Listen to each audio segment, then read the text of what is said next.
Hey coaches, I'm going to do a little demo tutorial of the play, drill, and now scouting diagram editors. We're going to jump into the drill editor right now, and it will take you through a little wizard at the start where you pick full or half field. I'm going to go with half. And then a sport, it'll usually default to the one that you have currently selected under your user. That will load you into the drill editor, and we've got a few things here. So we've got a drill speed. I'll show you that a little bit later. But the main difference between the drill editor and the play editor is the practice cone. So you can have a practice cone in here. You can extend those cones. If you grab them, you can bend them.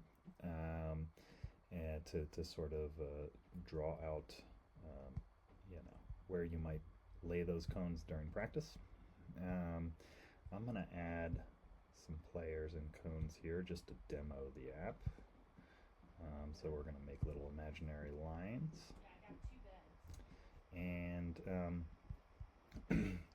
there are a few types of arrows in this app, mainly split into movement arrows, passing arrows, and then other arrows. So the movement arrows are going to look like this, and we can grab those, and if we pull them up and down, we can bend them to sort of shape them how we want to visualize things. If I click on a player, the context menu will open, and I can add a ball to them. So this actually activates pass arrows. So you can draw pass arrows on their own, and it'll be in the diagram, it will be in the images, it will be in the playbooks just fine. For static images, you'll be able to see them and know what they do. But in the editor, we can also sort of hook into the animation aspect of things.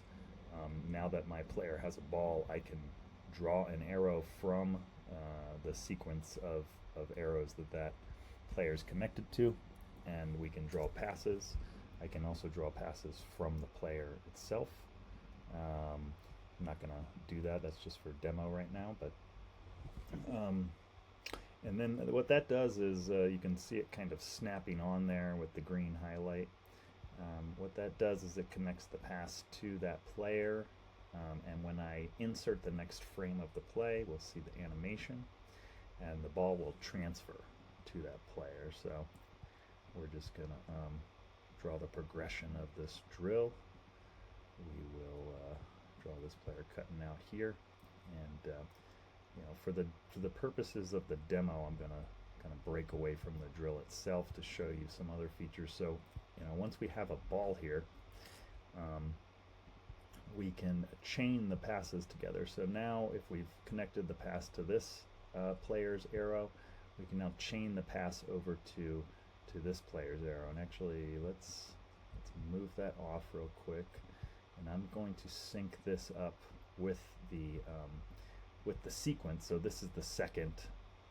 This is actually the third sequence. So this would be the first sequence, the second sequence, and then this is the third sequence. So if we sync that up, we should get a nice connected animation here. So it looks like how the play would look like in a game. So that's just to demo sort of the chaining of passes, and you could continue to chain those passes across a frame in order to visualize moving the ball around. We've got some other little functionality in here. So the way you think about arrows is you can draw arrows off of players, you can draw other arrows off of other players, and you can just keep kind of chaining these. You can bend them in order to visualize things, so there are certain arrows that are run arrows. So there's run, there's a pick is also a movement arrow, and then there is dodge.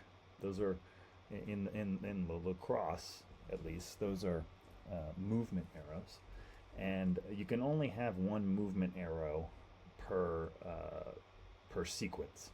So this is 3 sequences right here in the frame, and we have one movement arrow per sequence. So just to demo that, I'll change this to a pick. It's kind of hard to see there, but that is a pick, and then a dodge arrow. Now I can't draw a run arrow off of this arrow, but I can draw other arrows. So I could draw a sight arrow. I can draw. I can toggle that arrow into a pass. I can toggle it into a ground ball.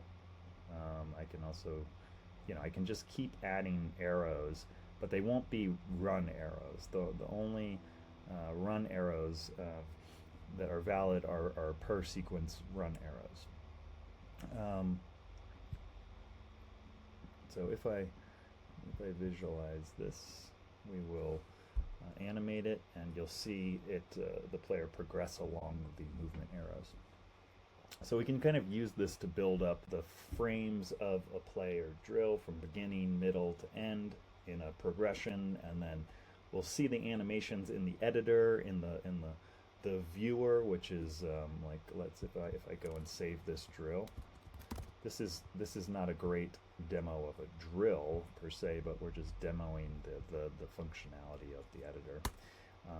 But if I go back to my drills page, I can see that drill here, and what we have is we'll have a read-only viewer, so I can play the animations of that drill all the way through and see those.